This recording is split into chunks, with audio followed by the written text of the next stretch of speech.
just on the point about vampires being about 1,000 years old, sort of ish. You have to depend on what you do. So there's 2 to 3 things that we can define as a vampire. There's going to be malignant night demons that come out of the darkness to suck your energy or life, blood, or chi. That's going to change religion to religion, blah, blah, blah. Those go back to Sumeria. So that one is old, it's old as dirt. The other 2 varieties are both human. There's human beings sucking your blood while still alive, which is more. That one's also pretty old. The dead spirit, the Slavic vampire, as a shambling corpse, it's sort of more recent, but the archetypes that's based on go way, way, way back. Like using. So a lot of Slavic vampire stories, not this one, but a lot of Slavic vampire stories involve witchcraft, where a witch uses some sort of, I don't say amulet. It's going to depend culture to culture, but it's going to be a magical artifact.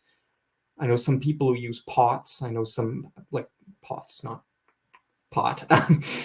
Pots, bits of bone, bits of flesh. That's global. In fact, that's actually referenced in Ezekiel 13, a particular form of vampirism, when God condemns those who do it to damnation, or destruction. So I should say more rather. You see that in the Inuit world. You see that in East Asia. So in that sense, the Slavic vampire is, I guess the word they like to use in folkloristics is oikotype, and it connotes cultural variations on the same archetype, basically. Can that sort of answer it?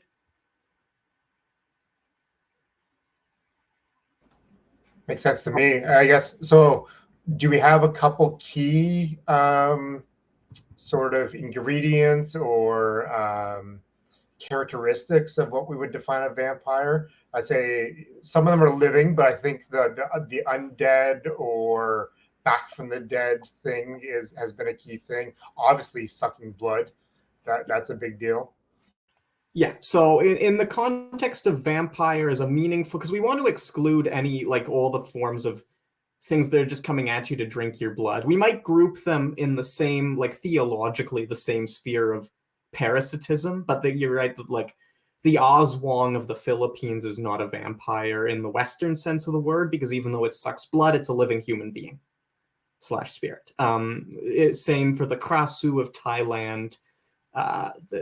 I can't remember the name of the one from Japan, the Nekasobi, Nekata. Somebody who knows more is going to be like, it's the. But yeah, it's a corpse, either animated by demonic forces or the soul returning from the dead or witchcraft, and it sucks blood.